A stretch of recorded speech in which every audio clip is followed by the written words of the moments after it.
As many of us know angels were real, more intriguingly, so too were their offspring. This, dear friends, is the enigma we unravel today. Dive with me into the scriptures where we encounter the sons of God. Genesis 6 speaks of these celestial beings, describing them as angels who fell from heaven to earth. They were also referred to as the B'nai Elohim, which translates to sons of God.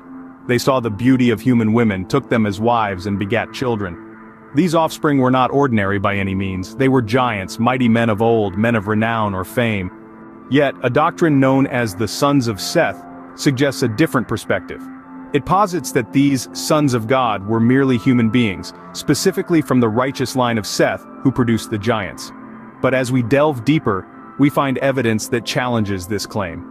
The Bible gives these giants various names: Nephilim, Rephaim, Zamzumim, Zuzim, Emim, and others. It describes them as towering beings at least 13 feet tall, possessing 6 fingers and 6 toes on each hand and foot. Remarkably, historical accounts from cultures around the world echo these descriptions. From the Tse-Te-Ka of Native American lore, to the Anunnaki of Sumerian texts, from the Aloadai of Greek mythology to the Fomorians of Celtic legends, we find tales of giants born of the gods. These beings, like their biblical counterparts, are often described as towering over ordinary men, with additional digits and rows of teeth. The common thread? These giants, these mighty men, were not born of ordinary human lineage. They were the offspring of celestial beings, the so-called Greek gods, Anunnaki, or angels.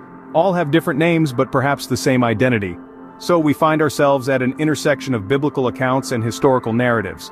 On the one hand, we have the sons of God from Genesis, who were angels that fathered giants, as well as historical accounts making the same proclamation. On the other hand, we have the sons of Seth doctrine, suggesting these beings were human. Yet, the evidence leans heavily towards the former, with historical accounts from various cultures reinforcing the existence of giants born of divine beings. Our journey today has taken us through biblical texts and ancient histories, exploring the enigmatic sons of God and their giant offspring. We've evaluated the sons of Seth doctrine, finding it lacking in comparison to the compelling evidence supporting the celestial origin of these beings. So the question we began with, the existence of angels and their offspring, seems less like a myth and more like a historical reality, reflected in the stories and beliefs of cultures around the world.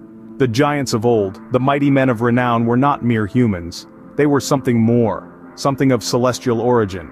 And thus we find that the Bible and history are not at odds. Instead, they weave a tapestry of shared narratives of celestial beings and their extraordinary offspring.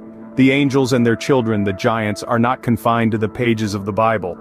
They stride through the annals of history, under different names but bearing the same divine lineage. And that, dear friends, is a truth worth pondering. Thank you for watching. This video was brought to you by TKW, author of Codex of Fallen Angel Offspring. If you would like to learn more about the offspring of fallen angels, be sure to get your copy of Codex of Fallen Angel Offspring today. Available on Amazon, link is in the description.